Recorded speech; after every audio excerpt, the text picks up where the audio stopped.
Jordan Peterson somehow got cooked by 20 atheists on a Jubilee YouTube video, and it's equally hilarious and sad to watch the downfall of Jordan Peterson. There's so much to cover. At first, this video was titled One Christian vs. 20 Atheists, featuring Jordan Peterson, and then they changed it to Jordan Peterson versus 20 Atheists when they realized that Jordan Peterson is a weirdo who won't say he's Christian because he's probably not, and talks in circles so much that it's hard to even know what he's talking about. Sure. So do you believe in the all-knowing, all-powerful, all-good notion of God? What do you mean by believe? Do you think it to be true? That's the circular definition. To be honest, this clip says it perfectly. You're probably in the wrong YouTube video. You're really quite something, you are. Aren't I? But you're really quite nothing, right? You're not a Christian. Okay, I'm done with him. He says, I'm done with him. I don't know who this kid is, but he's kind of right. I watched the video and his entire debating method is so pseudo-intellectual and stupid. It's hard to even process what he was thinking or how he doesn't see himself. It's kind of like when he wears these Joker-esque suits. Before I play more clips and dissect them, let me read a few comments and reactions. Shane Cashman said, so what you're saying is the psychologist who melted his brain with drugs and a COVID shot and who tweets moody live journal haikus and dresses like the Riddler can't debate baby-faced atheists without throwing a tantrum? Maddox says, cashier said, how's your day today? Jordan Peterson says, define today. One of the top comments on YouTube, it says, hello, Jordan. What do you mean by hello? The Side Hustler 33 said, to confuse the enemy, first confuse yourself. Jordan Peterson. Someone said, Peterson did really well in this debate. Depending on your definition of really well, this end debate, obviously. And I hate to be repetitive, not really, because I often am, but before I play clips from the new interview, if you think these people are exaggerating, Jordan Peterson really does this. So people say to me, do you believe in God? And I think, okay, there's a couple of mysteries in that question. What do you mean do? What do you mean you? What do you mean believe? And what do you mean God? Okay, believe in God, I understand as an intellectual why you'd be like, what do you mean by believe and what do you mean by God? Makes sense to me. What do you mean by do? What do you mean by you? Do and you are the easiest words to identify in the situation. Do is not even debated. Every single person knows what the word do means. And you, in this context, is obvious. It means you, Jordan Peterson. So he's like a liberal professor at Harvard where they say, you know what, there's actually 3,000 genders, or 1 + 1 is 7 because there's now, two-spirited people out there and the numbers don't exist. Like, that's the level that he takes this stuff to. He tries to be so smart, he ends up being stupid. And I'm going to prove it in this video, whether you're laughing with me thinking this is funny and true, or whether you like Jordan Peterson more than me and think you don't know what you're talking about. Everyone's entitled to their opinion, but let's get into the first clip from this Jubilee video where Jordan Peterson looks and sounds stupid. So real quick, this first clip I'm going to play is a guy who was, I guess, a former Christian. He says he went to religious school and Peterson is trying to tell him that, he doesn't really know that much. And the guy's saying, well, I studied this for a long time. I do think I know a lot about it.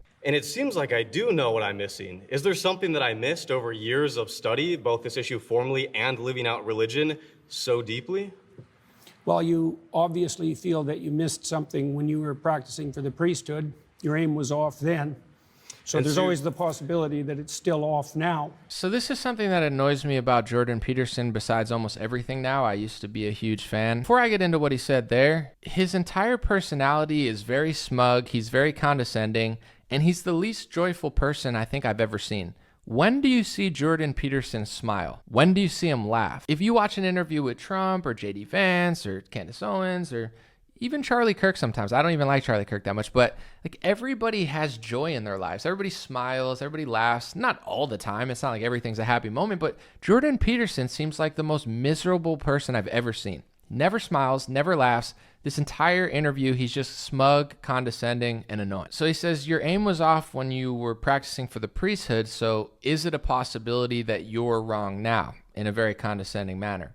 Well, you obviously feel that you missed something when you were practicing for the priesthood. Your aim was off then.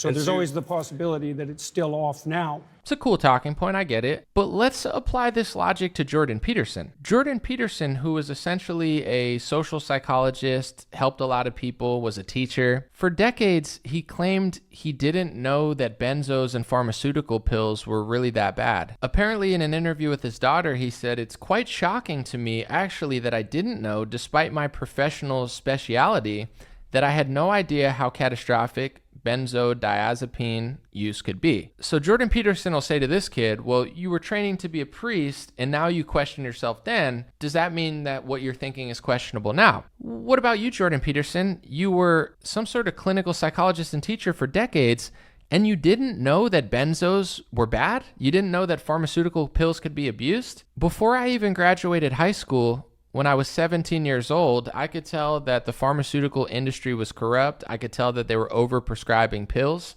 Thanks to my mom, they tried to give me pills when I was in high school because I wasn't paying attention. And my mom, not being a Jordan Peterson brain, a pseudo-intellectual, she said, he doesn't need pharmaceutical pills. He just needs discipline and to pay attention. And she did what a great mom would do. It said, you're not taking pills. Get better. Which was great advice. I didn't need pills. I was creative and I just wasn't interested in school. I turned out okay.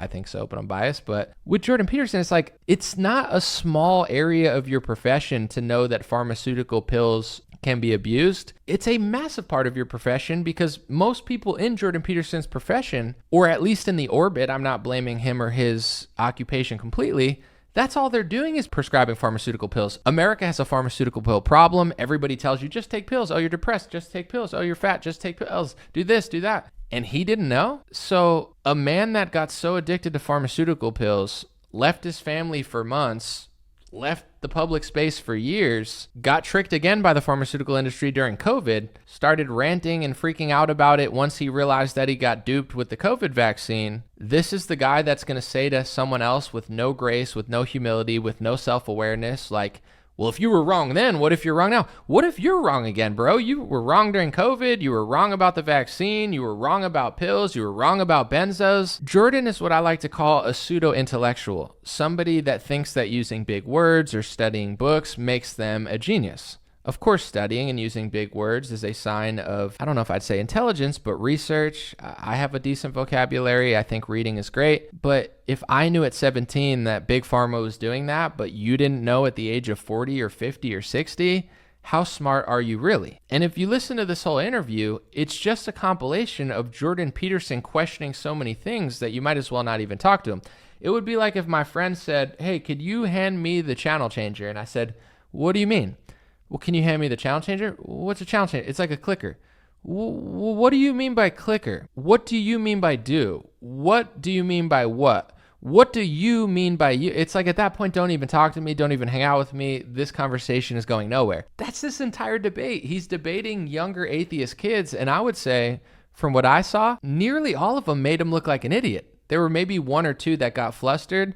The rest of them made him look dumb. And I'm conservative. I'm not an atheist. I'm a Christian. Jordan won't even say he's a Christian because I don't think he is. I think he thinks he's smarter than the Bible. I think he thinks he's outsmarting these things and he knows this passage and that passage. He's one of these guys that doesn't apply anything to his own life. He's not happy. He doesn't smile. He's not joyful. He looks absolutely miserable. Why would I want a life coach that seems like they have a miserable life? It would be like if Jordan Peterson's a personal trainer, but he's 500 pounds. You see personal trainers and they're in shape. Almost all of them. Jordan Peterson not knowing benzos can be abused and can be bad means he thinks he's so smart and he's so sure of himself that he has these gaping holes in his logic.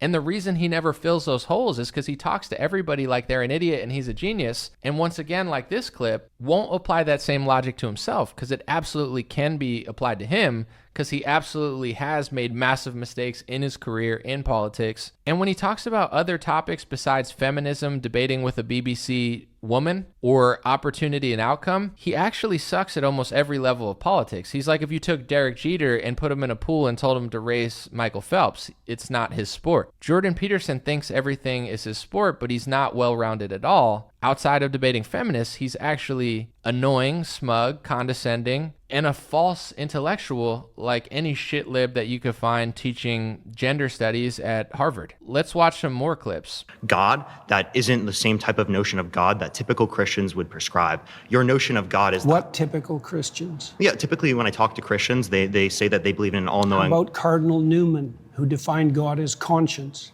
He's a major influence on all of Catholic social theory. How about that Christian? Sure. So do you believe in the all-knowing, all-powerful, all-good notion of God? What do you mean by believe? Do you think it to be true? That's the circular definition. What do you mean How when is you that say circular? you believe? How is that circular? Because you added no content to the answer by substituting the word true and believe. I said you think it to be true. You'll never find a Christian that won't say they're a Christian. I'm not God. I don't determine who gets into heaven or how good of a Christian you are, but I've never met somebody that's a Christian where you say, are you a Christian? And they say, well, what do you mean by that? Everyone knows what that means, or at least has an idea. So the fact that Jordan Peterson never says he's a Christian, which is why they changed the title of the thing. Once again, I'm not trying to be a judge. I don't think Jordan Peterson's a Christian.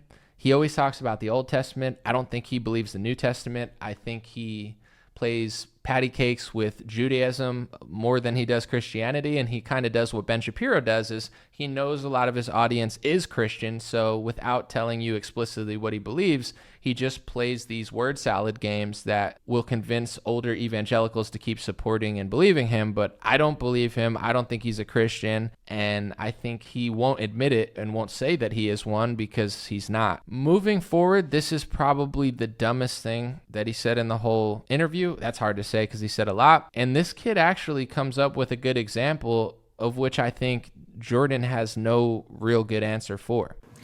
That's the circular definition. What do you mean How when is you that say circular? you believe? How is that circular? Because you added no content to the answer by substituting the word true and believe. I said you think it to be true. All right. So if What's you a belief? believe something, you stake your life on it. What do you mean by that? Jordan says that believing in something means that you stake your life on it. You live for it and you die for it. That's what I mean by that. It isn't something that you say. It isn't something that's associated with logical consistency. It's not declarative. It's not propositional. It's not a figment of your imagination. It's the presupposition of your attention and your action. And you're either fragmented, in which case you worship multiple gods, or there's some unity at the bottom of it that makes you an unstoppable force. That's what he thinks belief meant. So he's always asking, what do you mean by do? What do you mean by you? What do you mean by believe? Okay, let's ask you a question, Jordan. What do you mean by believe? This is what you mean by believe? Okay, so you're saying that you don't believe something if you wouldn't die for it? Not really, no. Okay. So then, How would you define belief? Something you say? Can I explain? Like, I could believe it is the case that this pen exists, but if someone like threatened my life, right, I would lie in order to be able to save my life, right? Like, I think you would do that too. You wouldn't lie to save your Don't life? be so sure. You wouldn't lie to save your life? How much do you know about me? I didn't lie to save my career. I didn't lie to save my clinical practice. Would you lie to like save your children, your mom, your dad? I don't think lying would save them. Jordan's one of those people that sound like he's like a British soccer or football, as they call it, announcer, where everything just sounds so eloquent when they say it. So you think that they're really intelligent, but he's actually, I'm not going to say he's not smart, but he's way out of his league in this one. He's always asking everyone what they mean by believe. So it was interesting to hear his definition of believe. And his definition was you die for it if you believe it. In my perspective, that kid used a perfect example. I'll make up my own. I believe that I need oxygen to survive. I believe that I like chicken nuggets. I believe that the sun heats me up. I believe that, they say helium is the second most abundant thing found on the sun. I believe that. Would I die for it? No. I think orange juice, it tastes good. I think orange juice comes from oranges. I think grass is green most of the time, but would I die for those truths? Well, no, because it's not that important. I understand what Jordan means in the context of God and your life and your family. Like, I understand dying for a cause, but you can believe things to be true. You could think things are true without wanting to die for it. Like, I actually think that's a really stupid definition of believe, is you don't believe something if you wouldn't die for it. I believe I'm being recorded right now on camera. I truly believe that. The red light's on, my buddy's there, everything seems to be working, but I've had times where it wasn't, and I was like, oh shoot, it was off or there was a malfunction. I believe in my heart of hearts that I'm being recorded right now, but I wouldn't die for it because there's a possibility that it's not. It doesn't mean that I don't believe it. I'm not lying saying, oh, I actually don't believe I'm being recorded. Like, that's not what the word believe means at all. The kid used a perfect example with, I believe this is a pen, but I wouldn't risk my life for it.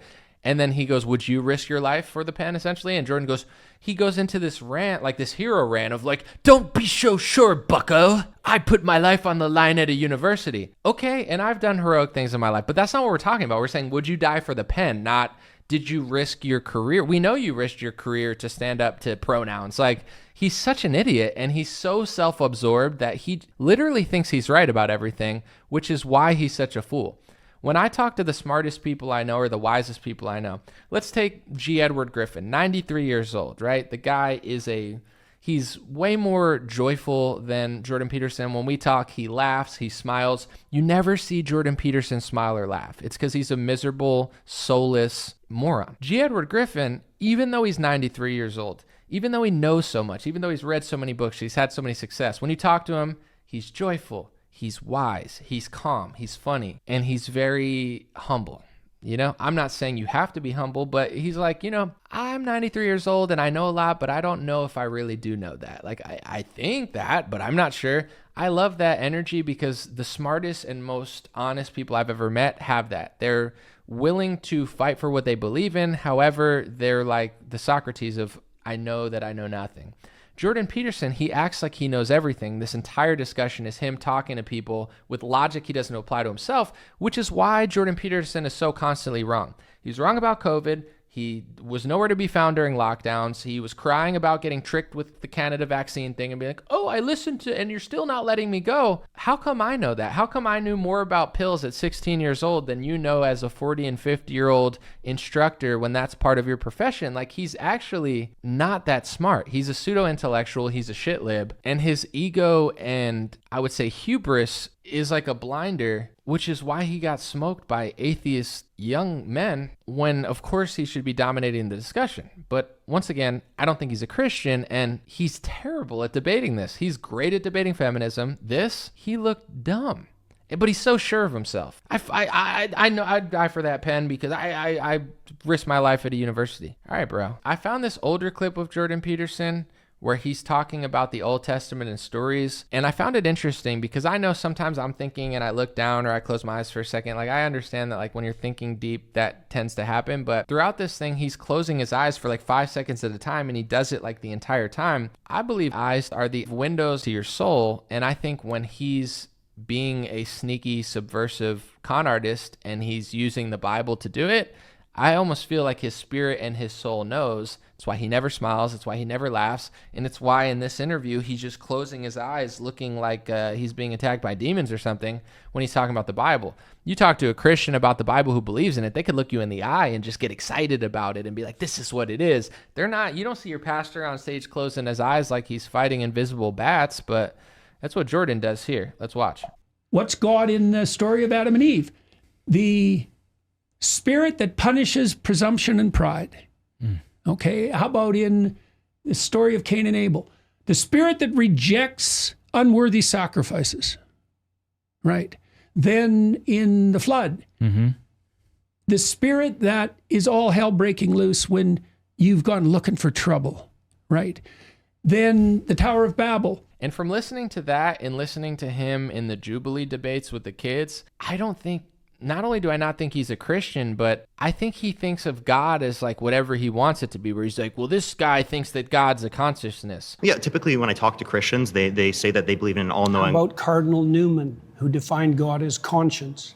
Okay, and this guy thinks that God wants kids to be lesbian, and this pastor, like, of course you could find Christians who think different things and say different things, but I don't think most Christians would say, well, Christ is just a consciousness. He's not a God. He didn't create everything. Like, he's just this, whatever I want him to be, whenever I want him to be. Like, some Christians say that for sure, but I would say most do not think of it that way. But he talks about it that way and finds these obscure references. Like, yeah, I could say, well, in the Schofield Bible, they had a footnote that said this, and, this pastor says I have to donate to Ukraine or else I'm a bad boy. Like, yeah, there's all examples of that all over, but these people are talking to you in the interview. They're not asking you to find some pastor that agrees with the consciousness theory that you have about it. Sure, I know some people too that talk about Christ consciousness, and that's cool, but he says so much of nothing. Everything he says is like a word salad, pseudo-intellectual jumble leading literally nowhere. And outside of this embarrassing show from Jordan, he's been horrible these last couple of years. He partnered with this organization of mostly, to be honest, non-Christians. I think there were a few sprinkled in there. Worked with the group that works with the ADL to push for censorship online, worked to smear opponents of masks and vaccines, like a very bizarre, sneaky, subversive organization. And Jordan Peterson put out this Christ is King attack, essentially smearing Christians who, to be honest, disagree with his foreign policy. He's trying to paint this narrative that they're the bad right-wingers because they're doing this and that with Christ's name. Who are you to say, bro? You won't even say you're a Christian. So I don't like anybody that pushes for censorship. I don't like anybody that cries hate speech. And that's what Jordan Peterson's been doing the last couple of years. He's basically, in the same way that it seems like Joe Biden was puppeted by somebody else, and I'm not saying this is true to Jordan Peterson, could be under his own will, I'm sure it is, but he acts like he's essentially been lobotomized by Ben Shapiro and Daily Wire, and they just inserted their foreign policy into his head, and now he's like a Netanyahu sycophant who freaks out on Twitter and collaborates with censorship organizations to smear right-wingers that he is too cowardly to debate. He won't debate Candace Owens because he would get smoked. I mean, if he gets smoked by these atheist liberals, of course he's going to get smoked by Candace Owens, but he won't debate her, yet he'll work with an organization to call her names that have worked with other organizations that censor everybody. He's a coward. He's a fraud. He's miserable. He doesn't smile. He doesn't laugh. He has no joy. He's some sort of psychologist life coach who didn't know that benzos were bad. He couldn't see through the COVID hysteria. And the worst part of all is he seems to have zero grace and humility and talk down to everybody else while applying zero of the logic to himself, which of course it would apply to too. I'm sure there's some people who watch this interview who will think that he did really well, but for me, as a Christian, as a conservative, as somebody who thinks he is really great at debating feminists and certain things, I think, to give him credit, he's the best at that. I think when it came to equality and outcome, the way he would be able to describe that and debate that topic, I would essentially say he's the Michael Jordan. He's one of the best ever. That's why everybody loves him. That's why he's got a huge fan base. That's why I used to like him. Since his return and since his collaborations with Daily Wire, he's not only become a shell of himself, I believe he's essentially become a demon. He is dishonest. He seems sacrilegious. And I'm not trying to sit here and play holier than thou, but he's collaborating against people that I know for a fact are more honest than him and collaborating with opponents of them and censorship organizations to make them look crazy to try to get us all in trouble. When he just ran away from Canada crying about the tyranny there, he's pretty much becoming a part of the tyranny here. Just like your average shitlib from California that runs to a Republican area and then tries to change the situation. That's how I view Jordan Peterson. He's a refugee in America who's crying about what he left in Canada and trying to weaken our conservative movement and cry about people in our Republican and conservative movement. Oh, they're too much. You're not enough. Oh, you're really something. You're nothing. Just like that kid said. That's what Jordan Peterson is. He's an empty vessel. He's a broken man. And he seems very, very soulless. He puts out some sort of book tour like We Who Wrestle with God and goes around with Konstantin Kizin. That's like Nancy Pelosi, Taylor Swift, and Gayle King collaborating on a We Who Wrestle with Mechanics and We Who Engineer Cars tour. It's like, what do you know about that? I'm sure Jordan Peterson does wrestle with God because he'll do anything besides seemingly bow down to, pray to, and seek forgiveness from. And maybe I'm wrong, but yeah, I'm sure he is wrestling with God because he doesn't seem to submit to God. Going around with Konstantin Kizin, who is trying to perpetuate this woke right psyop in order to wrangle in Tucker Carlson and Candace Owens for being too honest for the average fake opposition right, Jordan might as well have called it the We Are Subversive tour. Let me know what you think in the comments section. God bless you guys. Have a beautiful day. And I'm interested to see if you think Jordan Peterson did a good job, if he's making a fool of himself, if you can find deep meaning in what he's saying, or you agree with me that he's just like a pseudo-intellectual shitlib from an Ivy League college where they think that they're so smart.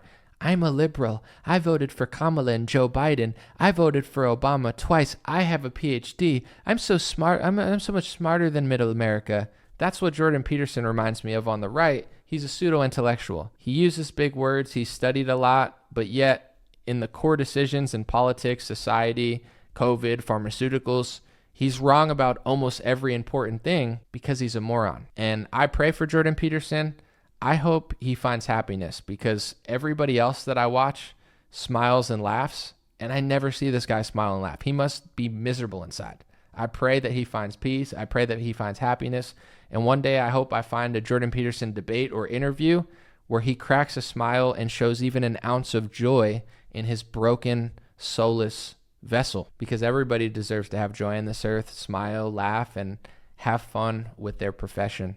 Appreciate you guys. God bless you. Have a beautiful day. I'll be back with more videos soon.